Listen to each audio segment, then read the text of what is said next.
G'day everyone, welcome to the Poker Pulse podcast. This is episode 11. I'm Craig Abernethy, founder of the Australian Poker Schedule. It's a website where you can find all of the upcoming poker series in Australia. You can plan your year out. You can find the latest poker news, results, as well as plenty more info. So that's the australianpokerschedule.com.au, as well as on Facebook and Instagram. I just wanted to start the show out today with a huge thank you to more than 900 viewers that tuned in and watched our last podcast. That was incredible. And I wanted to introduce our co-host now, poker dealer, poker player, podcaster, Catherine Young. How are you, Cathy? Hey, Craig. Good to be here. And Troy, our resident poker pro and the birthday boy this week. How are you, Troy? Yeah, good. How are you? And as you can see, I've already got our special guest. We didn't hold back. We've got the APT ambassador. She's from Hastings, England originally. She's now based on the Gold Coast, and that is the one and only Shelly Pooley, our first female guest. How are you, Shelly? Hello, so good and buzzing to be here. Good to hear. Cathy, I just wanted to ask, so with the last week's episode, that went off, obviously, 900 views. How'd you feel about that? Pretty cool? Yeah, no, I think it's a testament to the effort that we're putting in every week, and we're consistently coming back. And I think it's been received really well by the poker community. And it's pretty clear what their interests are now. So we love to see that. Yeah, a bit of controversy always helps, but also the FOS. Yeah. And Troy, I was going to ask you, so have you been out to the local Echuca and been asked for your autograph or anything like that? No, not quite. No. How about FOS? He was pretty popular. A lot of people rated him, and Daniel Desmond joined us for that Perfect Pair segment, so that was a lot of fun. It was a good episode. Yeah, and so with that too, 900 viewers, it'll be great if you could subscribe. It's probably the cheapest subscription you're ever going to get. You just click subscribe on YouTube. Completely free. If you do like the videos, just click like as well. We'd really appreciate that. And as you might have noticed, we have a new intro this week. So, you know, we get a bit of motivation up from extra views and we put a bit of extra effort in. So, yeah, that was a lot of fun making. As you can see, we're all fine. We've all got a pulse ready to go. We came out of hospital. Catherine, who are you dealing with in that intro? Do you know? Do you remember? A bunch of Muppets. And it's not much different to what I deal with every day. I love the poker players so much, but... And Troy, looked like you really over-celebrated that win in Manila. Yeah. I've actually got a giveaway. I want to start the show with a giveaway. Someone's at the WPT Prime this week. They actually made 2 final tables, and if you do that at the Star, you get a co-branded Star Poker hoodie, WPT hoodie. Someone who wants to remain anonymous, they've given me their extra hoodie. It's a 2XL and a Gold Coast WPT hat as well. So we're going to give away that. If you can name the hospital from the intro, if you can tell us what the hospital name was and who you think Cathy was dealing to, just put in the comments, or we'll pick someone out, one of our subscribers. We can give you a hoodie. I think it's a 2XL, I said that, and a black WPT Gold Coast cap. All right, well, let's meet our guest. Shelly, you're from Hastings in England originally, right? Yeah. Moved over to Australia almost 11 years ago now with $600 in my pocket. So did you play much poker back in England? Or I looked at your Hendon mob and it sort of looks like you didn't have many results back there, or you didn't play much. Were you sort of something? What a needle. Maybe you're on a different name, or No, you are correct. I was not, well, I played back home, but I was playing games that definitely would not have been on Hendon Mob. I was playing £5, £10 tournaments at the local pub with a bunch of very, very old men who are most definitely all dead now, I'm sure. Yeah, that's right. Obviously, Hendon only records the qualifying events, and there's plenty of people that play that wouldn't have a Hendon Mob result, but they do play every week. And so it's good that you've come to Australia and found somewhere. You moved to Sydney first, where there's obviously plenty of poker, and that's where you sort of started your Australian poker career, I guess. Yeah. So when I moved over, I lived in Sydney for the first 6 months, and then I went and lived in Melbourne for 6 months, which is where I played my first, proper tournament in a casino. So I played at the Crown. I just played like a Friday freeze out game down there. Funny story, actually. I remember the first game I played there, and I was so out of my comfort zone and out of my depth. And I remember flopping quads, going all in. No. Everyone folded, and it would have been for, I'm sure it would have been for like 100 big blinds. And I remember turning my hand over, so proud of myself. Yeah. And Yeah, this well, guy next to me felt sorry for me, and he started talking to me, and he started telling me people's tells at the table and stuff like that. And I ended up coming second in that tournament, wow. which Nice. was Let's crazy. go. It was crazy, yeah. And I, if I see people do that now, I You're never like, ever take the mickey out of anyone. I just think, yeah, you're on the journey. Well, It is a journey. Tell us more about your poker journey, especially as a woman in poker. Like, how have you found it? Where did you decide to be like, you know what, this is it. This is the game for me, and I'm gonna roll with it. I mean, I've always loved the game. Yeah. I started playing probably like 12 years ago. I remember seeing the first game I ever went to, my friend took me to. I just remember seeing this chick at the table with a leather jacket, red lipstick. And I just thought, what a gangster, taking all these men's money. I loved it. I was like, yes. And I just thought, I want to be like her. And so continued to play from them. And I'd always enjoyed it, but it's really nerve-wracking going up to the next level, and I was stuck at that pub game level for quite a long time. And it was only really been through other people believing in my game and other people pushing me that's got me to where I am now. So I'll just rewind like a year and a half. I was working as a product marketing manager for a pretty well-known fintech company, had a really good job, really good salary, and was pretty much going to be set up if I kept, working there. I just felt like I was selling my soul a little bit, and just making someone else rich all the time. I wasn't a big fan of. And I had a bit of a mental breakdown, which I've been quite public about. I shared it on my socials and everything, and was really unsupported by my work. And I just thought, it's not worth it. And I love poker. And I mean, love. Like, poor Adam, my boyfriend. My God. Like, I would say at least 2-3 times a week, I'm like, let's play heads up. Let's play heads up. Let's play heads up.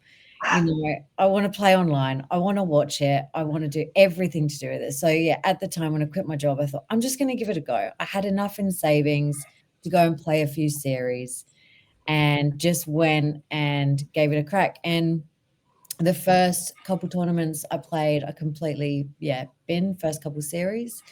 And then the first sort of time that I really got on the board was the mini high roller at APL a year and a half ago. So that was my first win. And I really thrive off of people not believing in me. It's a very unhealthy trait, but I love it. Was that your first trophy? it was my first trophy. Yeah, that was my first trophy. And the other person had a massive rail who were anti-railing me. Oof. Go heads up. To the point where, one of the players even said something, and I pulled them up on it, and he said, "Oh, well, you obviously weren't meant to hear that." And it was just, I was like, oof, okay. So I actually remember saying as well, do you want to do a deal? And they said no. And so, which is fine, absolutely fine. But that win just felt so good, like so good. And then from there, I went on a bit of a tear. It was fantastic. Like, last year was amazing. I feel so blessed to have had the year that I had. And I know that I had it because I got really lucky in a lot of spots.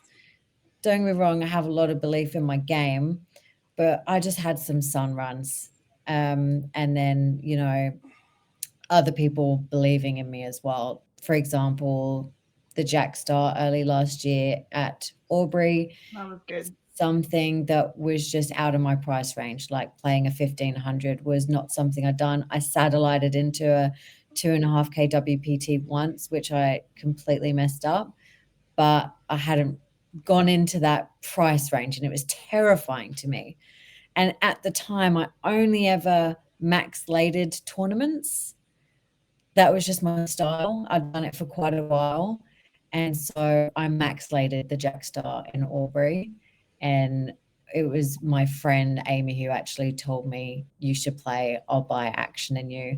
And then I thought, okay, if I can sell 50%, then I'll play it. And I put a post on my stories and sold it really quick.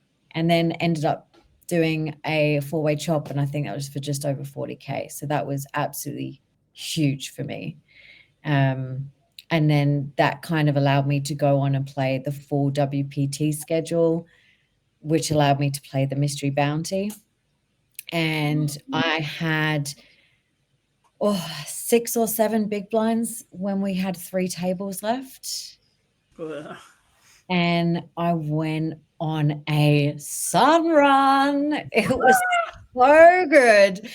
I feel so good talking about it, because as poker players, we dream of these moments. Do you know what I mean? Like, I get goose pimples thinking about it. I had aces 3 times on the final table.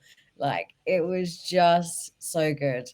And yeah, like it was just cooler after cooler as well. You know, when we were 3-handed, I was up against someone and it was like a 4-bet pot pre and they had ace queen, like 3-handed.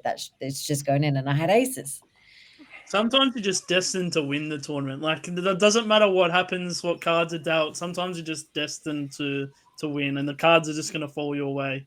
It's always nice when it's and I mean, nice how when could it you chooses you. lose with the rail you had? Do you It want was to talk amazing. about rail? It was good. And I had the panda hat. Like, Yeah.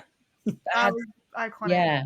I was obviously a little bit gutted to not get the big bounty. I picked the one either side of it. What was crazy is the big $63,000 bounty was still in play when we had 5 players left. Oh, what? That's It cool. was insane.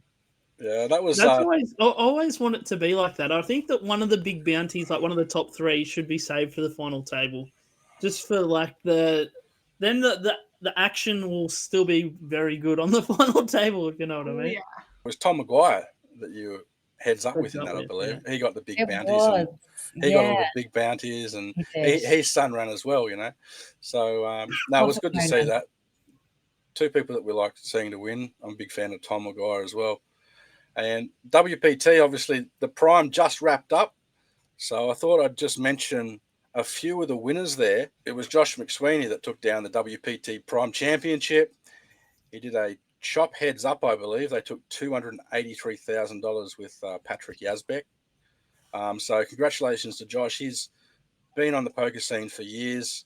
I met him probably 10 years ago when I first started playing poker up here in Queensland, and on an off chance that I went to the Aussie Millions in Melbourne, I saw him down there. He's really been grinding for years, hasn't he, Troy? You would have played Josh plenty of times, yeah?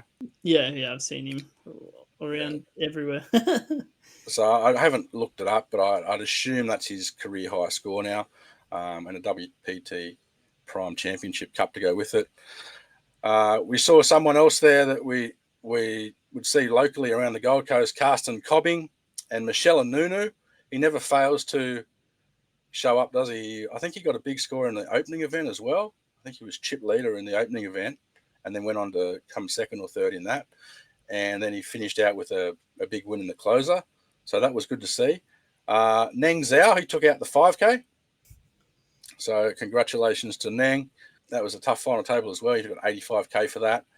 And the 3K was Daniel Nielsen, who we've seen on every winner's photo over the last year or so, winning in Asia and over at the Seminole over Hard Rock in the US last year. He won a 5K over there. So he's on a heater, and he's come over here, and it was good to see him. And he had a few drinks as well, I think. I want to see winner's video. Come on, Daniel, bring another winner's video.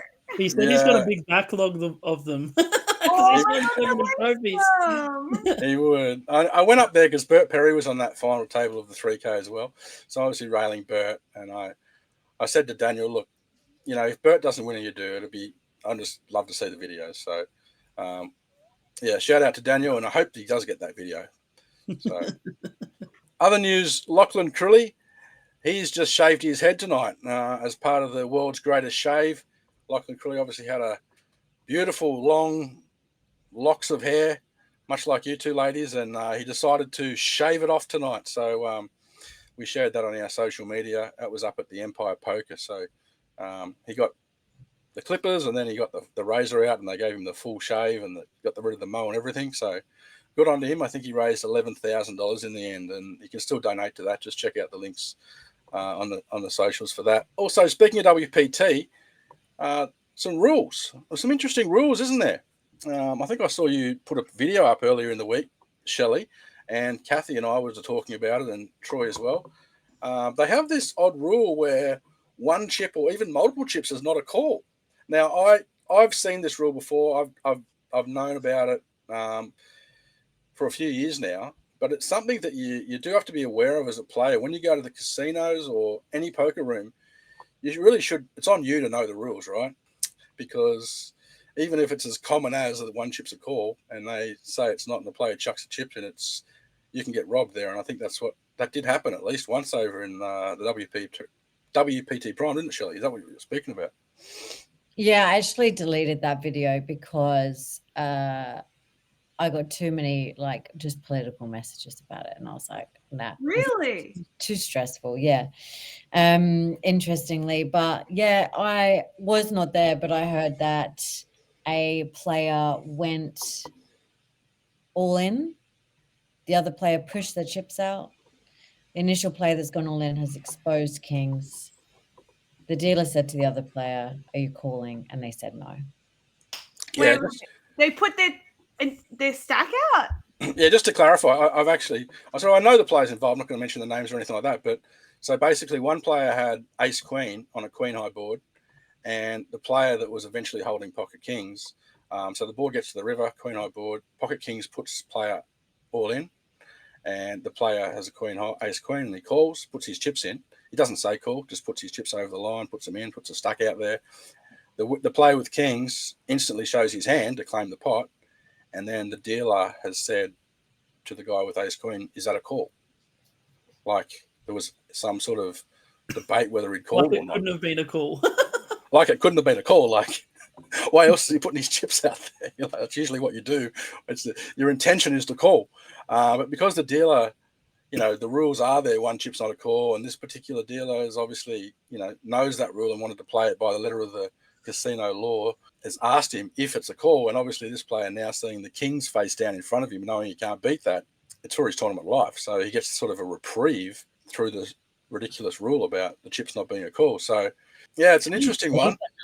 How would you sleep at night? I have a lot of words that are coming to my brain right now, but if I was basically all I want to say to this, I think, is what is the purpose of rules to begin with, right? In poker, the rules are usually there to protect players, right? And to enforce some form of ability for players to be more fair and equal grounding. I am very confused by this rule, and am very, very confused as to how a player pushing a chip stack in does not indicate an action, and that the dealer has to clap. What? Yeah. I mean, if it had been one chip and it had been like the actual rule, and then they're like, "Oh, obviously I'm not." Yeah. I've seen people do it, and it's like kind of on the other person to know the rules as well. But for them to push out a whole chip stack, and then I think it's just ridiculous. Yeah, I'm told it was more than one chip. It was like 8 chips. So, yeah.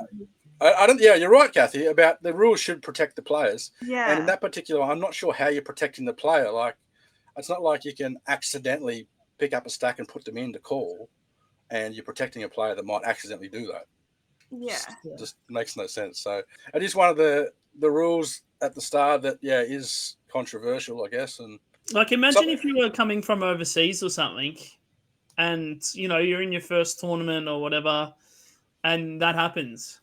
Like, I'm pretty sure that this is the entire purpose of what Matt Savage is trying to achieve with having the TDA, in that it's a universal set of rulings that all poker can be enforced by, so that therefore none of this would ever occur. And I'm really confused as to why the Star has not implemented. Well, the reason is because the casinos are regulated, by the state governments and the casino license, so they play under the Casino Control Act, right? So. But it's so this is a tournament where rules need to be enforced in a tournament. Yeah, they have their own tournament rules. So the Star provides a set of rules, and they get them approved. And to get that rule changed, that it isn't just like the APL or the APT or WPT League or whatever like that, where they can just say we're playing TDA rules. That's just the difference, I guess, is the casinos are under the Casino Control Act, so they have to play the casino rules. And that's it's not just the Star where you would come across this. Obviously, the World Series of Poker in Vegas, they play TDA rules, but there would be WSOP circuit events and WPT primes around other casinos where there might be different rules, maybe not that type of egregious rule. I don't think that rules anywhere else. I wouldn't think so either. No, but it is important to know the rules. But Crown has some stupid rules as well. Like Crown has, there's no warnings to being on your phone if you fold out a turn, or you're on your phone when you got 2 cards, you just automatically get 5 minutes. But the difference is I know that most places who have one extreme rule, like as dealers, as players, every time I've ever been to a place that has one rule that usually is out of place and different, or like a house rule, it's usually indicated before the tournament begins and made very aware to players. Like, for example, the WSOP, where they're trying to implement that new phone ruling about, no phones while you're in a hand, all that, it was being announced over the loudspeaker. And so it's something that is being made known before the tourney begins. So I would just think that more places need to get into the habit of, if you're going to have a strange rule that maybe not many players know about, I think that just needs to be made more clear so that we don't have these kind of issues occurring, because it only occurs because people don't know what's going on and that they are so unaware of that kind of a rule. Yeah. And the dealers are trained in the Stars of Defence to ask for a player to hold their cards down. So the guy with kings, the dealers are trained to stop him exposing his kings. The trouble is that the dealers got to be really quick to do that, and because it's just a natural thing, you've been called, you want to get the call, you instantly want to show your cards, almost as quick as Shelly wanted to show her quads. You're proud of it. I've got the winning hand, he called, so you want to snap them down. So good luck to being a dealer stopping a player showing their hand. But anyway, but it shouldn't have to be like that. The dealer shouldn't have to, like, it should just be common sense. Like, the players shouldn't be able to take advantage of angles. No, that's what the rules are there to implement. So it actually allows an anger, and it's not good. It should be changed. But like otherwise, the series was pretty good. Like Lynn Gilmartin was fantastic. I actually didn't play much, but I did play one satellite. I was up there, and there wasn't a scheduled satellite. Lynn Gilmartin she just busted the main. She wanted another crack at it, so she created the Lynn Gilmartin Championship satellite. So, and the rules with that was that if you were in a hand, you had to smile. That was the Lynn Gilmartin thing. You had to smile, otherwise your hand was, well, not folded, but you just, it wasn't a good look. So everyone had to smile in that tournament. So that was a bit of fun. But yeah, no, overall the series was great, and as I said, well done to Josh McSweeney, $280K, big win for him and the trophy. It's good to see WPT coming out here. So Shelly, you mentioned your partner Adam earlier. He said, you live, breathe every minute of the day is pretty much at home. You're talking about poker. We actually caught up with him earlier, and we got him to answer some questions to see if you can. What? See if he can guess the answers that you come up with.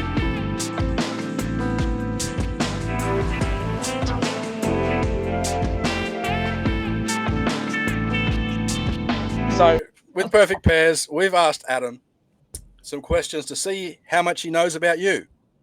So, The first question we asked Adam was, what is your birthday? A nice, easy one. Not the 17th year. of January. 17th of January? All right, let's see what he said. 17th of January.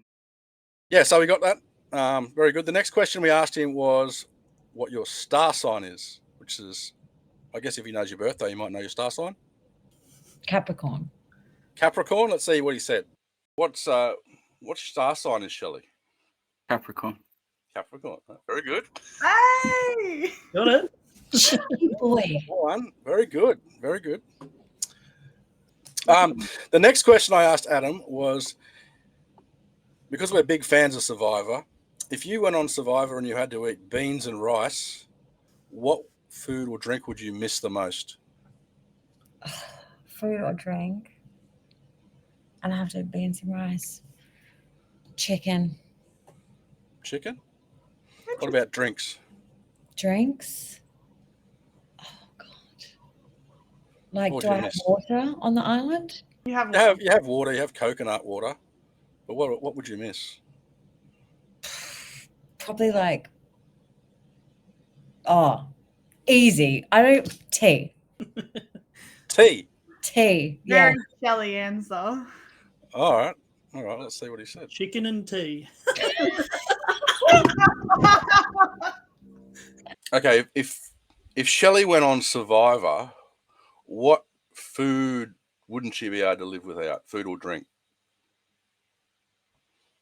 I mean, I don't know. Like, I guess I haven't watched much Survivor, so I assume Well, they pretty much would they pretty a much lot have of no. fish and stuff They like that. they pretty much have no food on Survivor. They get beans Yeah. and rice, right? So Beans and rice.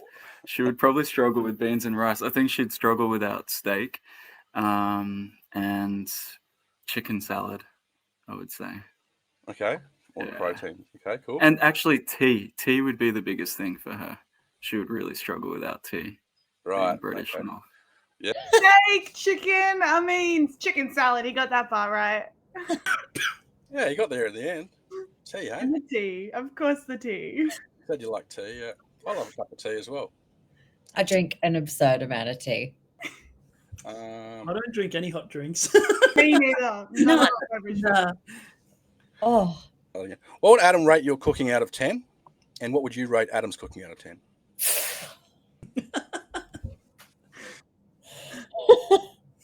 okay. I think he would rate mine. I feel like he'd be scared to rate it anything other than a 10 on a podcast. I'm gonna say. Oh, I've actually cooked a couple of doozies. I'm gonna say 8, and I will give his a 6.5. All right. Well, let's hope he said at least 8, so that he gets cooked for in the next few weeks or so. What would you rate Shelly's cooking out of 10? 10. 10. Good answer. I'd be in trouble if I said anything else. What would Shelly rate? She's a very good cook. She is. Yeah, she makes very good meals. What would Shelly rate your cooking out of 10? I think she would probably say an 8. Yeah, She might be a bit generous with that. Oh, no.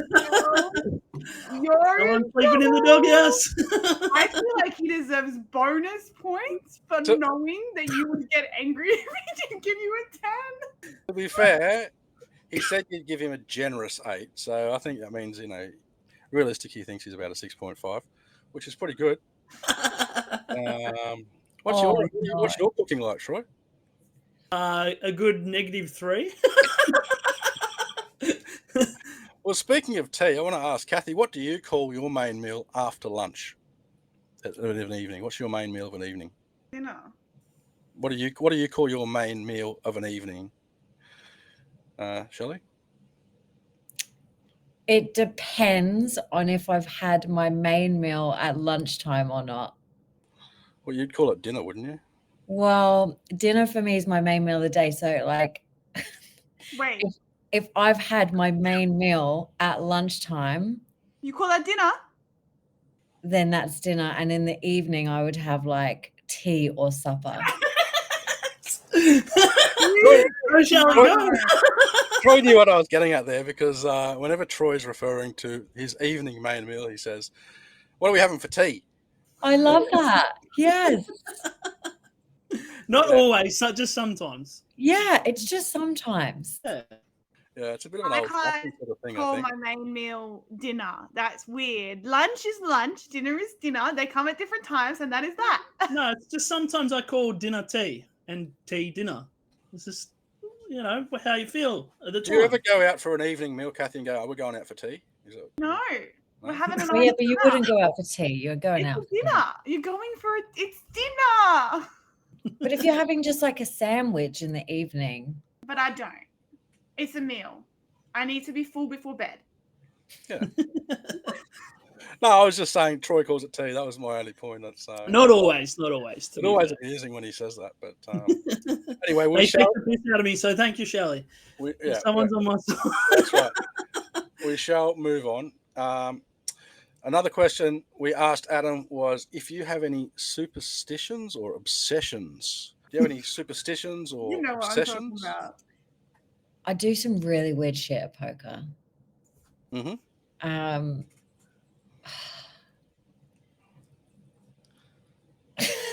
like, how weird would he have shared? So this is something he's answered. Yeah, we asked him the same question. Does Shelly have any superstitions or Let's just obsessions? go with during a poker tournament, I can only use one cubicle to go to the bathroom You've told me about this. and You've told me one sink to wash my hands. And if there's 10 cubicles and someone else is in that cubicle, I'm waiting. Yeah. I'm surprised you didn't say your other one, where it's like if someone taps you on one shoulder or touches you on one side. There's so many. That's the There problem. is. Like if someone comes in, taps me on one shoulder, they have to tap me on the other shoulder. Well, we're not going to make Adam get all of these. We'll just, see if he gets a few of them. We'll see how much he knows you. Let's see what he said. She has a lot. She's very superstitious. So, like, if she's sitting at a poker table and someone like taps her on one shoulder, she'll have to make them tap her on the other shoulder as well. And yeah, like she has to go a certain way into the casino. Like we'll be walking into the casino to the rego desk and she's like, "No, we need to do a loop around this way." I'm like, "Okay." So I just go along with it. And yeah, there was a time where she dropped a drink at a game or something. So I like immediately dropped my drink and she's like, "Okay, everything's balanced out now." That'll be cool. That's Oh, Shelly. The drink, that's brilliant. So Adam didn't know about the toilet thing, but I was just thinking while I was listening to that if Adam did know that you'd only used the one cubicle in the ladies, then he'd have to go into the ladies with you, which he obviously wouldn't do. So we'll give him the benefit of the doubt for that one, I think. Oh, he does know that. He would have just forgotten about it because he knows. Because I'll come out of the bathroom and he'll be like, "What took you so long?" I'm like, "I was waiting for the cubicle." All right, one more question that we asked him was, has Adam ever bought you a bad present, or what's the worst present or gift he's ever given you, or something that didn't go down well when he gave you something that didn't go down well? Oh God, he's honestly the best gift buyer in the world. Yeah, that's good. A gift that didn't go down well. Greg, are you trying to break them up? No, seriously, like I've got him a gift that hasn't gone well. Ooh. I'm so sorry. Give me a sec to think about this. What was the gift that you got him that didn't go down well? Yeah, that's interesting. Nah, it's all good.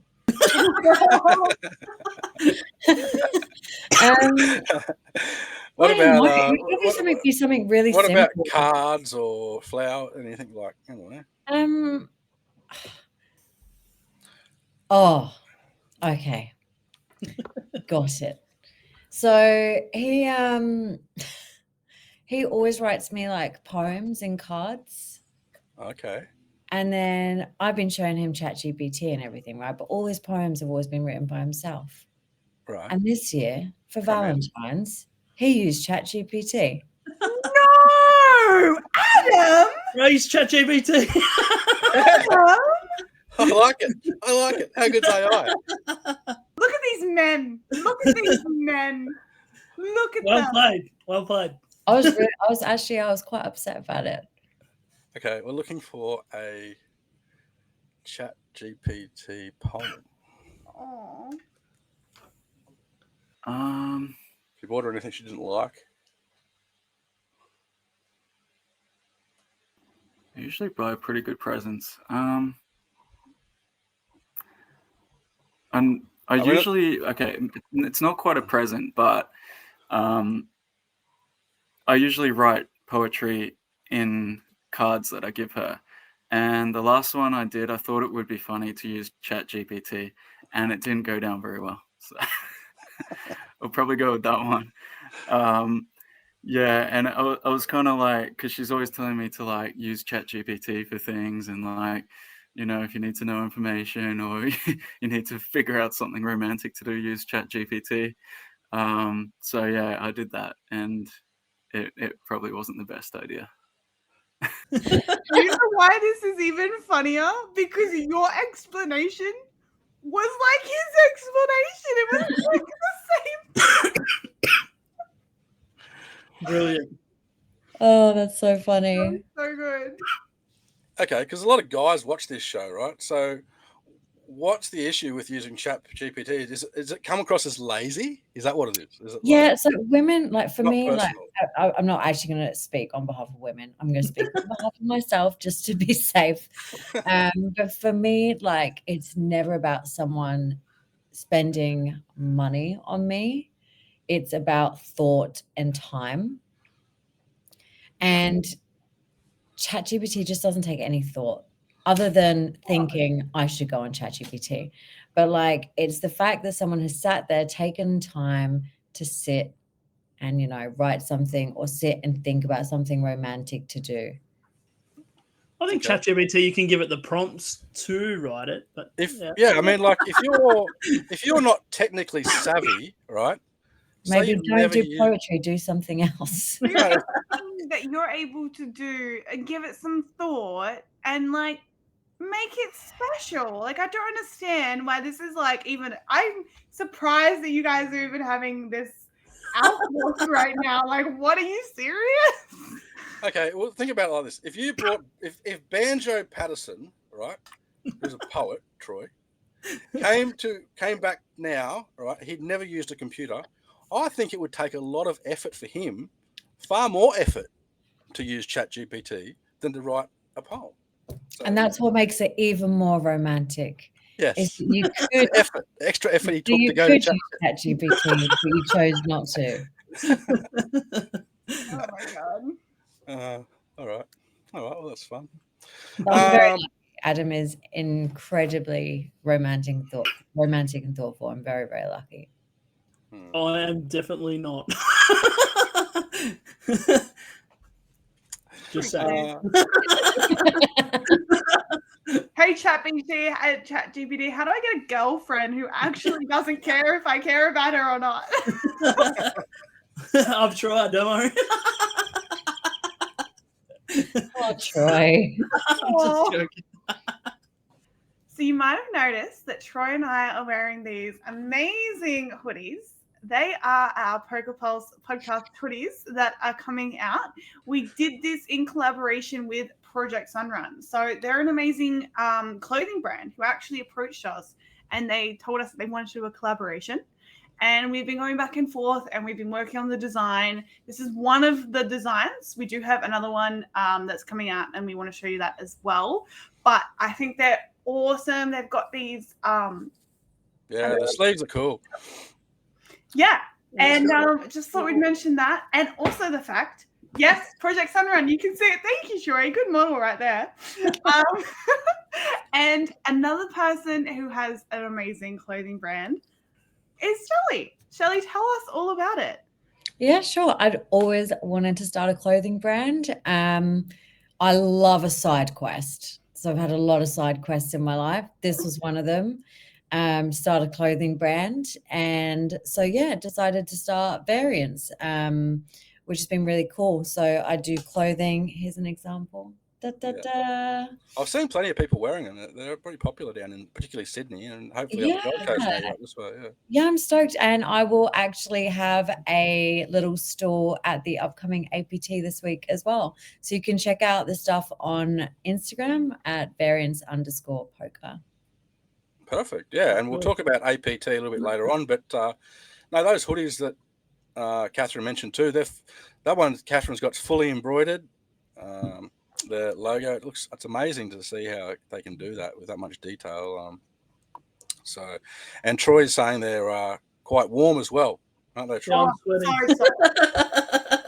They're very warm and soft. Yeah, no, they're pretty cool, and so that's good. Like there's always, people want to wear something different or show off something on the table, or just be part of something like that. And both of these are Poker Pulse is a bit of a community, so you can get involved and get a hoodie and be part of our Poker Pulse community. You get a Variance hoodie, be part of one of the Variance gang. As I see, lots of people doing that, so that's really cool, guys.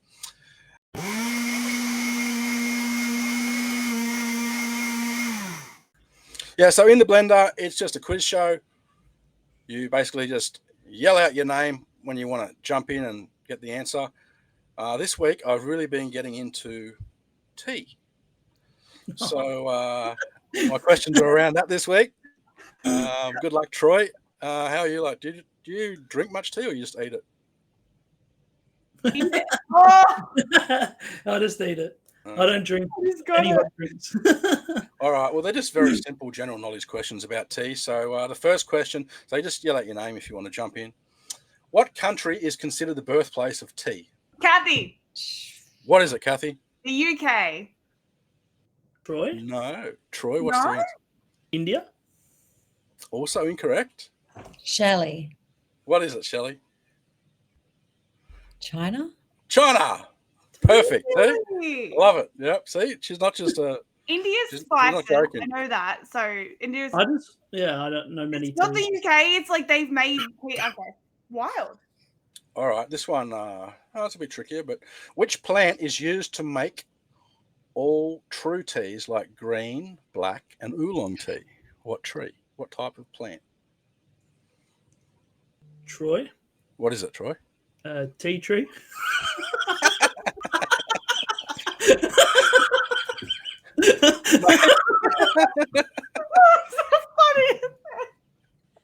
I've got no idea. Can't give you that. Can we give him points for comedy? Yes, we can. Yeah, we can. Of course, I can't believe I don't know this. I don't really know plants or tea. So I'll give you a bit of a clue. The name of this plant is very similar to one of the royals. One of the female royals. Quick, Prince.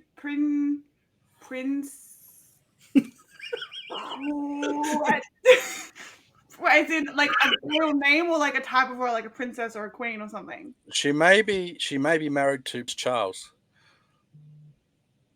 The plant sounds like that. The royal family.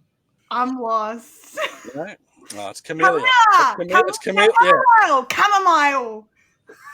Yeah, well, the plant's camellia. So good effort. What is the name of the British tradition of drinking tea with small sandwiches, sweets in the afternoon?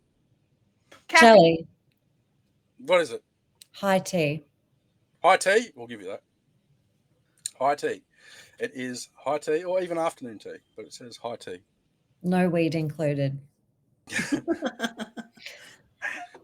What is the name of the tea that gets its flavour from the bergamot orange oil? What are these fucking questions? Just think of a famous tea. I don't even drink tea. How the hell Shelly? This? What is it, Shelly? Earl Grey? Yes, it is. See? It's not a fake question. Like, we've got someone. What does Earl Grey taste like? We've got a poker it's player. Really nice. It's really nice. Oh, poker players know their tea, Troy. Yeah, sure. Well, it does. Okay, and the final one. Why did the tea bag file a police report? I'll think of something. Hang on.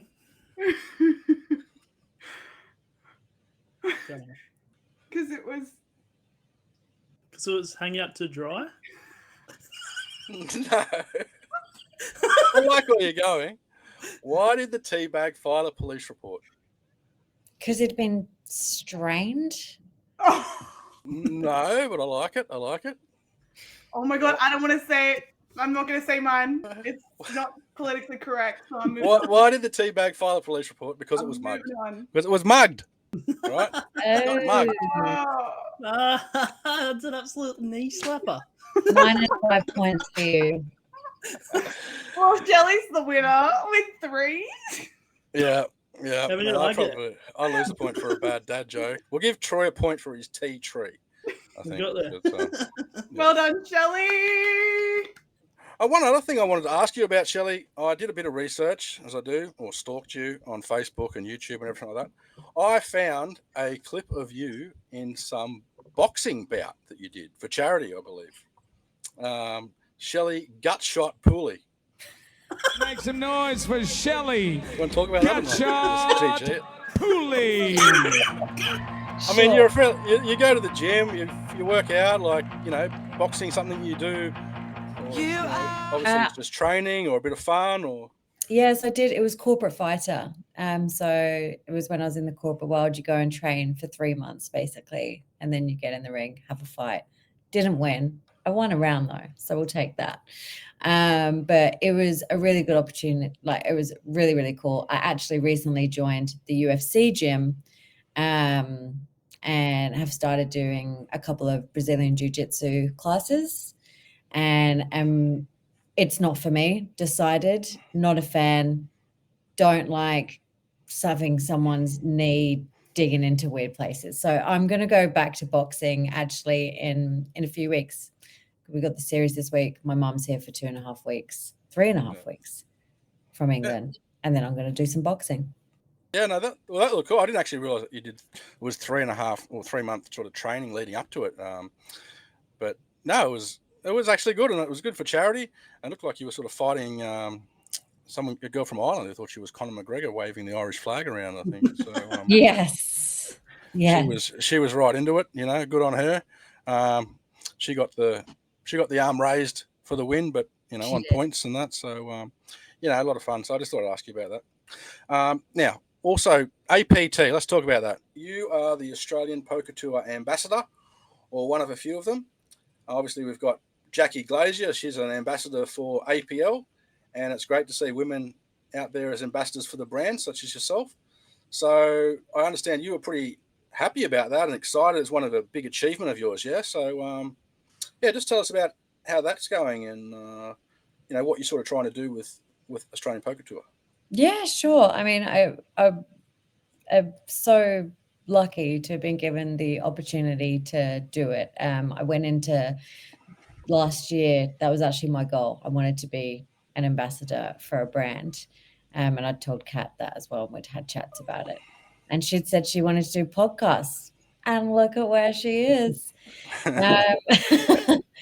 But yeah, it's been awesome. And, I'm very, very excited for the series this week. Like, there's a couple of different things that we're going to be doing. The Sydney dates have just been released as well. Yeah, I saw that. Yeah. Yeah, so excited for that. I think something I'm really excited for this week is actually we've got like this new APT on demand room, where there'll be like hyper turbos, which will be like raise or fold tournaments, which like sit and goes, which will be really, really cool. And they'll be running all day for different events. And on top of that, there's going to be flips throughout the day, but they're going to be a little bit different. And I'm so excited for this. And anyone who's a gambler or a baccarat player or just wants to have a punt will love this. So basically, unlike the usual flip where everyone gets 2 cards, it's like a casino war style. So everyone will actually get 1 card you can peel the card, so you can bend it, fold it, whatever you want to do, like you do playing Baccarat, and it'll be high card win. So seat one will peel, and then obviously you'll go around and the highest card will win. So I'm really, really excited for that. Something just a little bit different. Is ace a low card or a high card? High. I love this. This is amazing. Yeah, I think it's great that brands and that they experiment with new things. Like not everything works. Exactly. And it's not afraid to have a try and fail. So I like to see that sort of innovation, because that's how these things start. Like the mystery bounty started years ago. Someone came up with that idea and it just stuck. Everyone loves it. So it could be the next sort of thing. So it's really cool that APT are doing that. You said they've got a dedicated room, yeah? Yeah. So it'll be upstairs for anyone that's been to Eaton's Hill Hotel before. You just put your name on the list or something like that. Yeah, exactly. Right. The other thing that I really respect about APT actually, and something that I'm really excited for, is the fact that we actually have the schedule almost pretty much ready to go for Sydney. And the reason that we haven't released it yet is we're going to run the series this week, look at what works and make tweaks off of that. Which I think is a really cool way of doing it. So there's some new things that we're doing this week, like we've got this midday madness that's running throughout the week. So it's a like $350 buy-in, 10K guarantee at midday every day. And there's actually like a pot system purely for those tournaments across the week. And the top 3 players at the end of the week will get entry into the Beast, which is really cool. Yeah, that's actually, they do that something similar at the World Series with the dailies. Oh, They have yeah. Daily leaderboard. Yeah, I like the dailies idea. I think Charlie was one of the points leaders from. Yeah, he was. I remember that. I remember doing the post, and he got a trophy or something as well. Yeah, no, so that's really cool. And then obviously APT, I have had a look at their schedule for Brisbane. There's $750,000 in guarantees, and they've brought back a lot of the favourites that just worked. So, where I said it's good to innovate or whatever, if it ain't broke, don't fix it. It's the old saying. So, the Goliath, the Drakakis, the grind is back. Yeah, so these events, the Hashem Deep Stack, that's a $600 event. That's more my sort of buy-in, and the Deep Stack, I love that sort of structure. So that'll be good. As I said, $750K guarantee. They reckon they've estimated 1.5 million series. So yeah, that'll be pretty big. And the main, that's 4 flights, I believe. Yeah, 4 flights. $150K guaranteed, $600 buy-in. Yeah, and they're all fully dealt, of course, but it does look like they've brought back a couple of self-dealt ones, just for the people that are in the area, and don't have the bankroll to jump in at 600 or whatever. They can still rock up. They're not excluded. They can jump down and play a $120 game and still win a trophy or something, So I think that's good, just to have a couple of them there, So it's always good to keep something there for everyone. Something for everyone is the way to go. And yeah, I'm looking forward to seeing how it goes. There's also a couple of other things, but you have to be there to find out. So can't give everything away. Yeah, I heard there might be something going on with the Hashem Deep Stack. There might be some bounties or something for the Hashems, obviously, or an ambassador or two. I'm not sure if that's been released yet. As you know, my wife works up there, Amanda, so you'll see her up there. You'll see Cathy up there dealing. Troy, you're not going, I don't think, are you? You've got... No, I don't think so. I'll save it for Sydney, APO. Yeah. So there's plenty of stuff on. You're in Melbourne, so it's a long way for you to go from Melbourne. But no, all the best for everyone up there. Back at Eaton's Hill too. That's an amazing venue. Plenty of parking. It's right in the centre of Eaton's Hill, where you've got the Woolies and the cafe and everything like that as well. So looking forward to that. Parking for everyone, guys. Free, cost? available. Yeah, so Cathy, you also wanted to have a chat about this chops and deals and stuff that you saw online recently that came up over in the US somewhere, didn't you? Yeah, well, it's been a pretty prominent topic. I feel like we bring it up often, just as more of like a sort of side point. We've noticed at the Kings Cup series that they had a few weeks ago that they did like a 7-way chop. Just a multitude of lots of chops coming up, and I thought it'd be interesting to take a look at the chop that they did in Florida. I think it was last week. they basically eliminated a guy in 16th place. He took home $933, and then they got to top 15, and they discussed a deal, and the deal would have been for $4,032. Now, everyone would have taken home $4,032 if it came to the deal. So they decided, yep, all right, let's do a 15-way chop. Wow. And there's been a lot of discussion about this. Some people were like, maybe they did it for tax benefits, because you know that in the US, if you go over $5,000, you've got to pay the tax. So it could have been for that. And it was also apparently that they were all quite evenly stacked as well. So that was also quite interesting. But what's more interesting to me is I feel like there's been a little bit less negative criticism around this one as compared to the ladies' one that took place a little while ago. You may know about that one. Yeah, I remember that. There was a lot of noise about that, wasn't there? Yeah. Ladies decided to chop it, I believe, I think it was 14 ways. Yeah, it was 12, two at least 12. tables.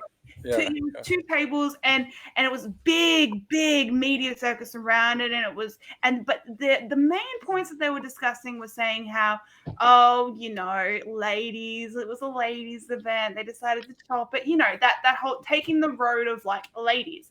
And I just want to make it now more of a discussion about, well, no, because this was 15.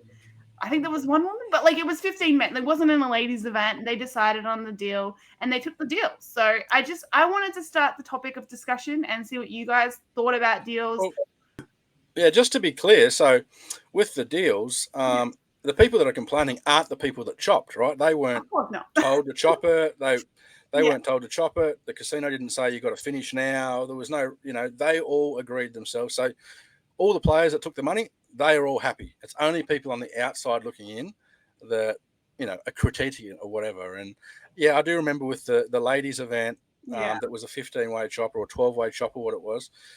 That was sort of, the attitude was they're ladies and they're not competitive and they don't want to compete, and it was because they're ladies, they don't want to go for it. They're too scared to actually play for the big money. They'd rather just take the easy way out and just take the guaranteed cash, right? That was the narrative, right? That was it. Now, this way, it just goes to show, as you're right, Cathy, that other people think that way too, particularly recreational players. I can't imagine there was too many professionals in that field. A professional wouldn't do that.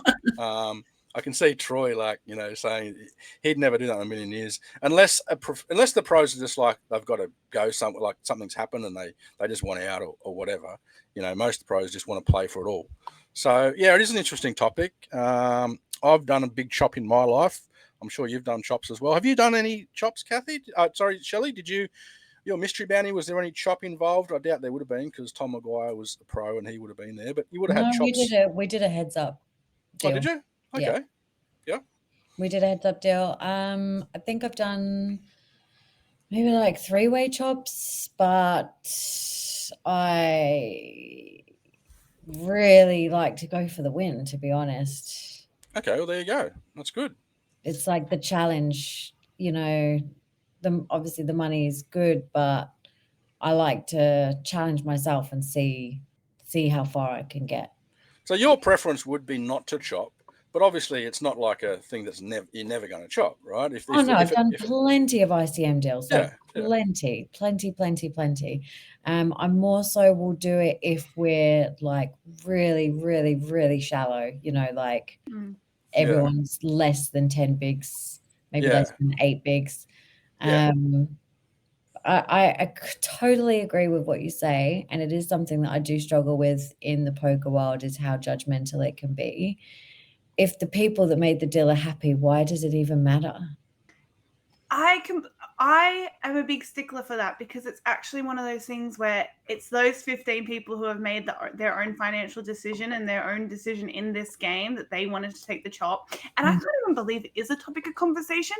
I really only wanted to bring it up because I wanted to state my opinion on the thought that I think it's crazy how much hoo-ha the ladies event got doing it. But this is kind of a good view on that. It's not just... I just want to say one more thing before can I just say one more thing before I get you in, Troy?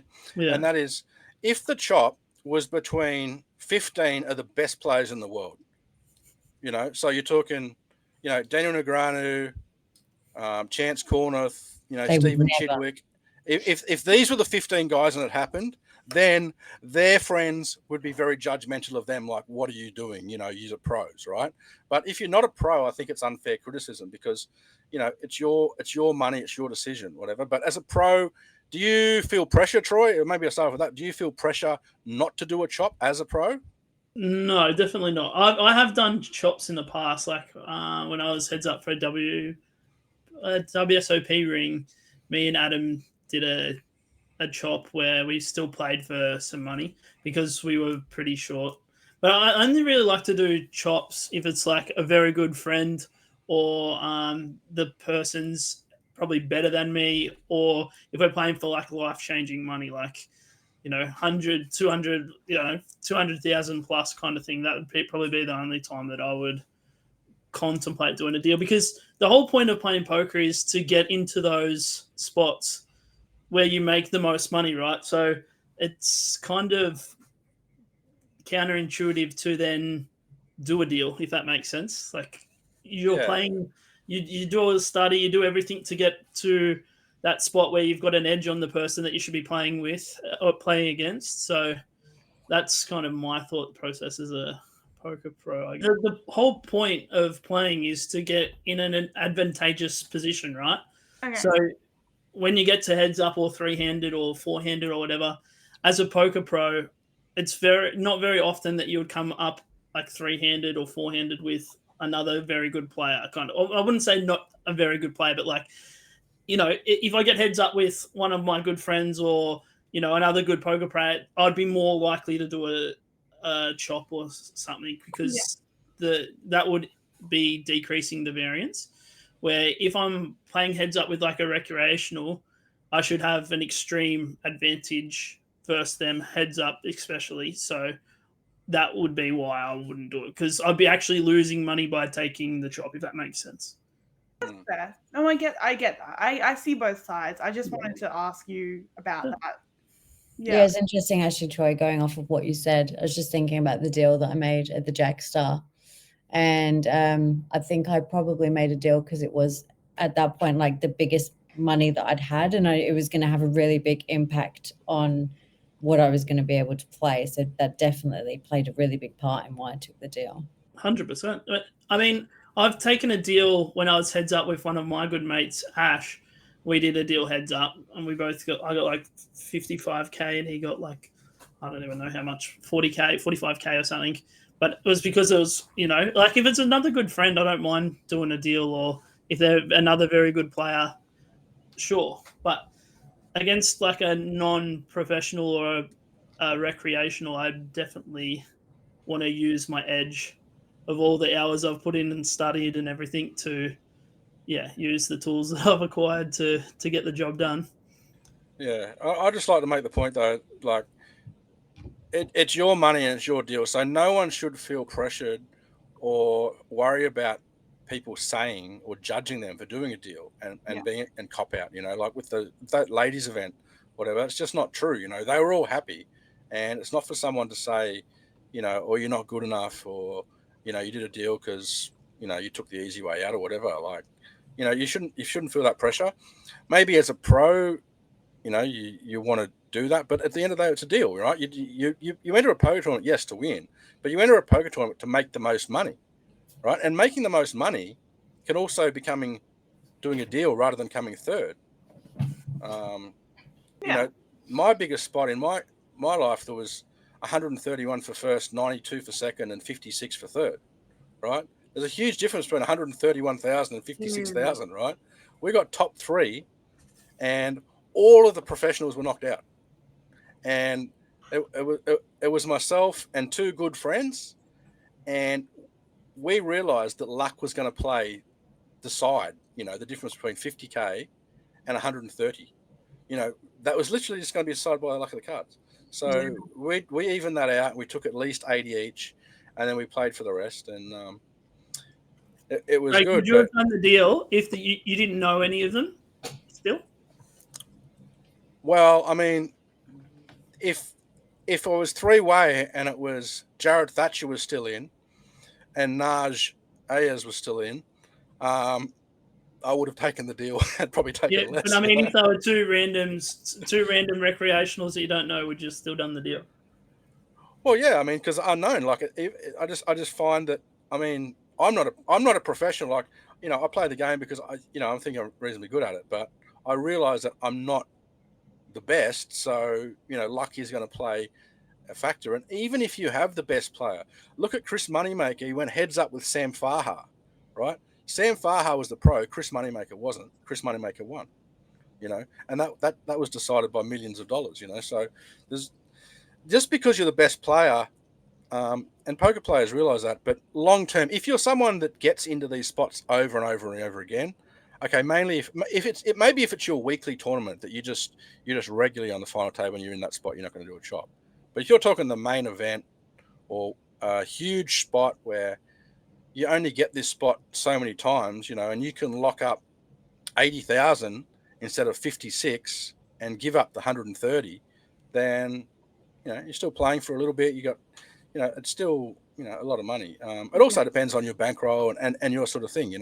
I can't imagine an Alex Foxon or a Daniel Negreanu ever doing a chop. And Daniel Negreanu quite often says, he doesn't care about ICM. He doesn't do chops. He just plays for the win because he's got infinite money, in terms of his poker bankroll, so it is very personal, and I think, no one should feel pressured by not. The biggest spot I've ever been in was FT, where it was $960,000 US for first. It was a $500 buy-in with 27,000 runners, and the final table was $970,000 US for first. Yeah. And you couldn't do a deal because it was a WSOP event, so you couldn't do a deal. And my ICM value for my stack was worth like 400,000 US. Yeah. So like each pot you played was worth like tens of thousands. It was insane. I ended up coming like 6 for like 130K, but it's like what could have been kind of thing. Yeah. I would have definitely done a deal on that. Online, you don't know who you're playing against either, right? So, although maybe the final table, I think Daniel Nielsen was on that table, wasn't he? He was, yeah. What was that? Did you say it was online? Yeah. Yeah, Daniel, I think, come second or third. Yeah, I remember that. But yeah, honestly, I think as soon as anyone has paid their money, it is up to them what they do, how they want to play. And if they want to flop quads and go all in and show their quads proud of themselves, let them. Yeah, for sure. Can I just say to you guys, I don't know if you've noticed, I feel like I have seen so much more slow rolling than ever lately. Really? Yeah. You don't like slow rolling, or you do? Ugh, I hate it. I like doing it. I hate it. Who slow rolled you? I got slow rolled so hard at WPT. It was actually disgusting. We were on Was it a nit roll or a slow roll? Huh? Was it a Nit-Roll or a slow questionable roll? I mean, it's a slow roll. Like when I tell you the hand, it was blind v blind. We had 11 left, and so we're in the money.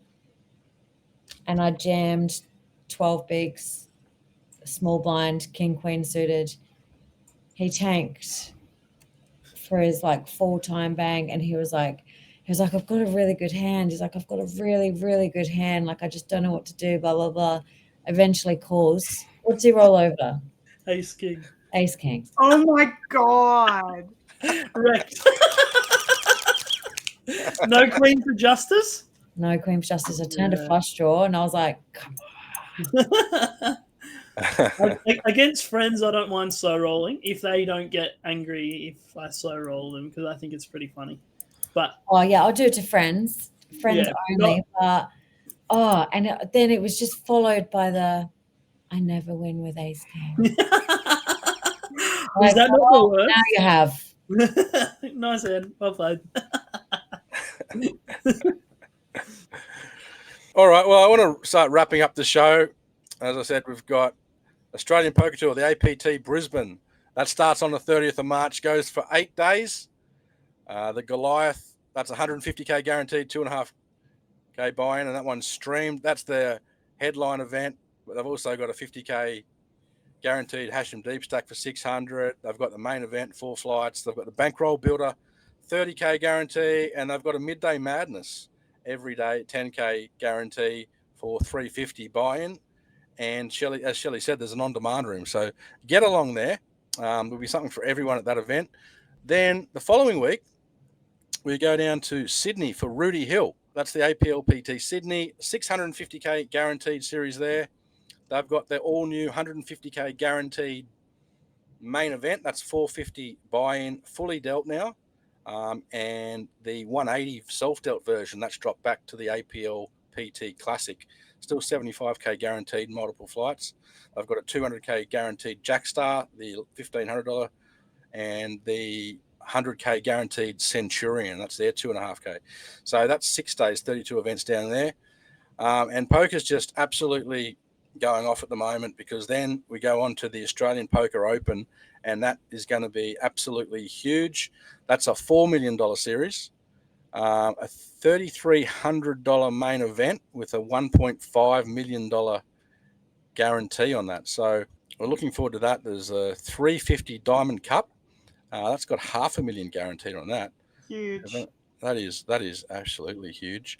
And then there's the one in between, which is the Platinum Players, I think, a $1,500 $1 million guarantee. Is that right, Cathy? Did you say that? For the million? Yeah, the million one is a 1,500.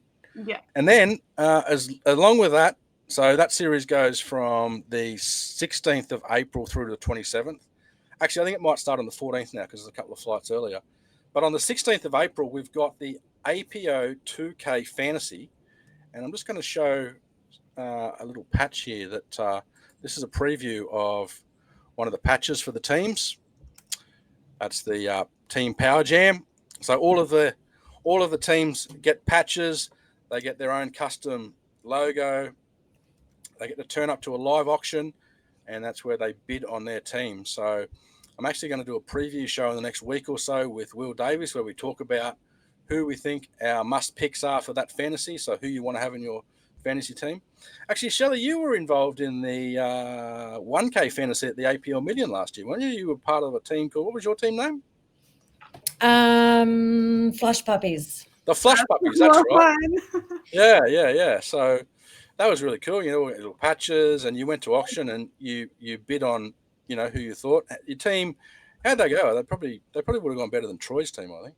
It was very enjoyable. I actually don't remember where our team finished, so we obviously didn't cash, but we had such a good time. So it was a full team of women, which I loved, and we were just all there together, backing each other, and it was just an awesome vibe. Yeah, that's right. And you pick people, and because you picked them in your team. Some of the people in your team didn't have to pay, like they didn't have to pay to go in it, right? You just picked them because they're good players or whatever, and you were railing them. So it just adds this whole level of camaraderie. I like it. It's a lot of fun. It adds that extra sweat. You know, you could actually not win a tournament, but your team goes well, you know, and you just ship the fantasies. So it was just so cool how much people got into it, especially Gina, who was just an absolute legend. And she had a full spreadsheet with people and must-haves and maximum that we were going to bid on them. And I was just like, wow. Yeah. I mean, that's the way to do it is the 2K fantasy that we've got. Strategy is the key. And the biggest strategy, or the biggest advantage you can get, is just knowing who's going to play and who's going to play the full series, because you need your players to be, you know, bums on seats and getting you points. So just pick the players that are going to turn up, basically, and go hard. That's the way to do that. And as you said, like, I think it's just good to give people in Australia an opportunity to play in a fantasy, because we see the World Series of Poker every year in Vegas. Daniel Negreanu's got one, and it's $25K US to enter. So, I mean, you know, to even enter that or consider entering that, you've got to be, you know, one of the rich guys and just have lots of money. So, Gary Benson had a team from Australia this year. Or last year. He did. He actually went all right too. Yeah, no, it was good to see, and it's good. He obviously got a few people to put a syndicate in for 25K, so it's good to bring that over here. So anyway, I'm looking forward to doing that. I'll be down at Marconi running that for the 2 weeks, so that will be a lot of fun and good to see everyone. And a lot of people are going to be getting behind it and sweating it and railing for the sidelines, and that's what I like to see. So, Poker is about skill, strategy, and sometimes just pure heart. But what if you could assemble the ultimate poker dream team? The 2K fantasy at this year's Australian Poker Open, in collaboration with the Australian Poker Schedule, is the ultimate poker draft. Create your team franchise, give it a name, draft your dream team at a live auction. Feel the rush whether you're on the felt or sweating it from the sidelines. Build your squad, outscore the competition, and stake your claim on Australia's ultimate fantasy prize. 2K Fantasy Australian Poker Open, April 16, Western Sydney. So with that, what we're going to do is we're going to wrap up the show. Don't forget we're on social media. You can find Poker Pulse on Facebook and Instagram. You can find Cathy, the official Cathy, on Instagram. You can find Troy, 5Bet Bluff. He's on Instagram and he streams on Twitch. And Shelly, what was your Instagram handle? How can people find you? _J9. Black Mamba. And you've also got Variance as well. Do you want to give that what the handle for that? Variance _poker. Everyone can check out those online. As I said, the AustralianPokerSchedule.com.au. It's a website. You'll find it very helpful. And if you did like the episode, please give it a like or a thumbs up, and also subscribe, because we love to see people subscribing. As I said, 900 people watched the last episode. We thank everyone, and we thank everyone for their comments and feedback. So we'll have more to talk about in the coming weeks with the merchandise. And until then, we'll see you next week. Thanks, guys. Thanks for having me. See you. I actually just booked my first Adelaide trip. Yeah, I want to go to Adelaide. I haven't been. Are you coming to SPT? Yeah. I'm doing SPT! Oh my God. Oh, that's so good. I thought I would know no one there. Yeah, I'm coming. Oh, goody. When's that? May. No, it's just a little series, but I've been wanting to go to Adelaide for a series for ages. I've been told the field's good, so. Very good. We are going to have to go to a winery. Sure.